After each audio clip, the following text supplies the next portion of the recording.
mura mag di man manikap kung ako pa rin maawahin kita sa oras no. But anyway, ako lang paspason yung gamay para makashare po ko ninyo some experience during our college days. Nakita nyo na ako diri, di paso na akong mga graduate together with their parents, guardian. Nagpasulong kayo.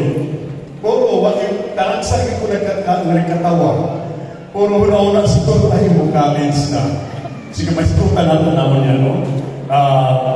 Kung I speak to the Dinagat Island University, Congressman Alan Muno, Bing Liu, and the Provincial Governor, Milo, P.D. Milo Jr., the Provincial Vice Governor, Benvin Liu. For the board members of the first district of the province of Dinagat Islands, our municipal and also our municipal mayor of the municipality of Laredo, Honorable Mayor Juan Bill Ladaga, and our Vice President, Vice Mayor Honorable Rizal Sitan, and also to Sumuneng Bayan, isa na yun rin ang atong pinakabatanon, yung member din sa atong lungsod sa Laredo, ang atong pinakabatanon nga member sa Honorable Roberto Abaya. Okay, and to our second young kabatan President, Honorable Simon Lopez, then to Darren Dagat's Vision, Assistant Division of Superintendent Dr. Brian Ario, Dr. Loruso, to our Public District Supervisor, Laredo District, Secretary Session, Secretary Daruico, District Administrator, and of course, there is called Head of this institution, Ma'am Luwal Hati, Bigumana, and to all the teaching staff, teaching and non-teaching staff, parents, graduates, friends, ladies and gentlemen. Good afternoon. So, yung may akong message, pero daliwan lang ha. It is such a great honor to invite us, your guest speaker. And it's a great pleasure to impart something my mission with you in the intensity of emotional feelings through the solid ground of this that closes another chapter of their lives. The parents, you are probably wondering where the years have gone, and you marvel at your children's accomplishment, and it does not seem that long ago that these young kids were honored to be with just something of the start of their kindergarten. Of course, living through these years and maybe still life in this for these young graduates and even for some parents as well. Today is a memorable day for all of you because you have just ended another episode in your life, which is your graduation day. With the theme, Kabataang Pilipino para sa matatag na kinabukasan sa bagong Pilipinas. Graduates, you are about to start the new chapter to your journey, which is your high school education. And I believe that you have really want to pursue your dreams despite the adversities or difficulties you have experienced, but you still have shown courage and determination in order to move forward. And my dear graduates, you are lucky because you are the nation that will take technology into the new dimension. You are the one who will bring solution to environmental concerns such as global warming, energy conservation, and so many other technological issues which during our time is not yet the word concern.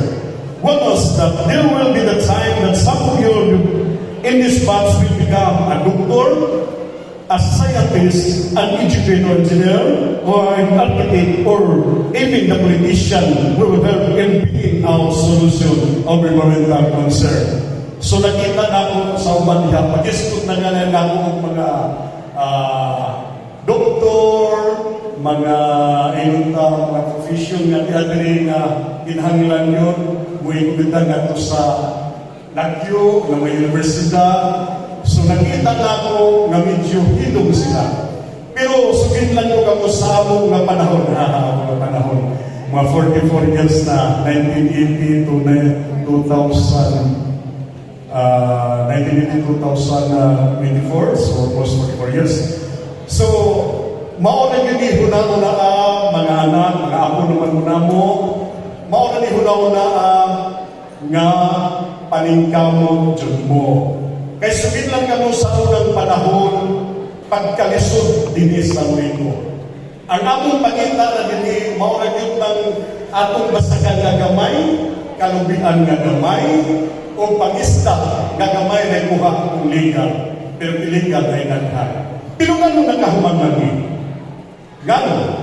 Tungod kay sa una po, ang mining operation dinhi kuharan na si Honorable Alberto Medoan mo ni karaan at minero. Ako'y mining, ang Domingo mining. Maurag yung nasa una. Pero, ibaw ka sa kakumpanya sa mga karaan na rin 50 hanggang 100 million. Ngano na po, nakapaad tumami kasagaran din sa Lorito. Ngano po man mag-eskwela dito sa Cebu. Sa mga panahon, nag-ibalo mo nga kami tungod kay ang pagkakon mo mga pinakatako na po nga gasto dito o pagpuyong. Ang among gihimong diri magdaan ng bugas at nga sa sako o pokbo din ka na pong kamin sa kining sa naikamay nga latat para sa kwan puno na sa ginamus uwan. Mao na nagapas-an niya na isakay sa lansa, isakay sa barko. Di maulaw na na, nga ikaulaw mo na mo. Kaya mo dito manisod, ismuhuman mo, makakuha mo yung kurso. So muna, dinig na one-fold o babag sa atong pagbinuha, sa atong pag-istilang paghuman nila sa kumain. Hibaw nga ang Lurito, pinakauna nga may doktor na to, I think Dr. Nuni Bupana, and sa dinagat island sa Diaz brothers, mga lawyers na ito, ngunit pinakadagdag professional din 1970s, 80s, ang Bonito. Maugit ang pinakadagdag professional. Wag na ito tagdang kawaton, wag na ito bisag ko sa mga hungga diya na, pero kita nalingkamot, kami nalingkamot, makahuman dito sa layo. Kaya kasagalan rin na ito, mga hambukiro, kumintag sa Nemoy Sulat, Surigao, tungagin sa Cebu. Pero nakabalo naman niya si Ma'am Geraldo Diri, si Ma'am Ampo, sa Libre, kabalo lang sila kung saan magkahintang ang kanilang mga tatay, mga nanay. So kita po mga tatay, mga nanay, o gawas pa sa ito kamo mga graduate, paningkamot din po. 4 years na itong paningkamot. Himutumi kami gani na kami ang asawa, maestra, ako engineer, pero ganong lisod pa man ganun. Mas lisod kung walang may edukasyon o provision na makuha ninyo. Kalisod dito gano'n na panahon. Magpasalamat na kita kay daghan ng minahan. Gano'n di man magkaya ninyo. Na ay mga minahan, ay ada rin na income na to, ang atong negosyo mong kita, sukod sa kadaghan mo pa rin. Sa una, Siguana, Buwana, Hunga, o kami, o rin manindahan sa una ninyo. Karon kita mo, halos natutukan mo, nanay na linda, tungkol kayo mo kita naman sila. So kung hindi man tayo magkaya na mo, mapa-eskwila, kung kita mag-eskwila, pagbinutan na yung kamunana. Mga tatay, mga nanay, panihukod, kung magpadala mong allowance, ay buigo-aran yun. Pinahitabo sa kukauban, hibaw ka naman ng estudyante. Pag-work sa petro nga, lihanin, kung ano mo pa na, ma-400 na. Ang iyang inahan ng binikanan, kay maluunan, basig din mo ito. Supun ang iyang 200, 500, kung ginansan na namin 100, nagsalik lagi kay basig ng ulangan. Sa supra sa atawan sa bata, kung sa'yo na ito sa bata, di at itaw, magsuri-suroy na, kay supra man ang kwarta. So, paiguha mga tatay, mga nanay, nga inulong alawan sa inyong bata, igu-igu radyo. Inahanlan, kapalo na mo, pilay bayad sa boarding house sa among pamalang panahon, karoon ng apartment naman aircon pagod ang mga kwarto. So kami tanaw, mahina, 20 pesos pa ito sa una, bayad sa barko, 20 pesos ito. So muna, dilit gawat ko, dilit gawat ko ang kalisod na ko para mahuman kita sa abot kurso. Mga tatay, tabangin yung inyong anak. Tabangin. Dagan tayo na-offer mo yung scholarship. So dagan itong kapaginan, hindi sa panahon sa ulan na mo, pagkalisod ka doon, saktivisyo na doon ang pag-istula, labi natin doon sa school.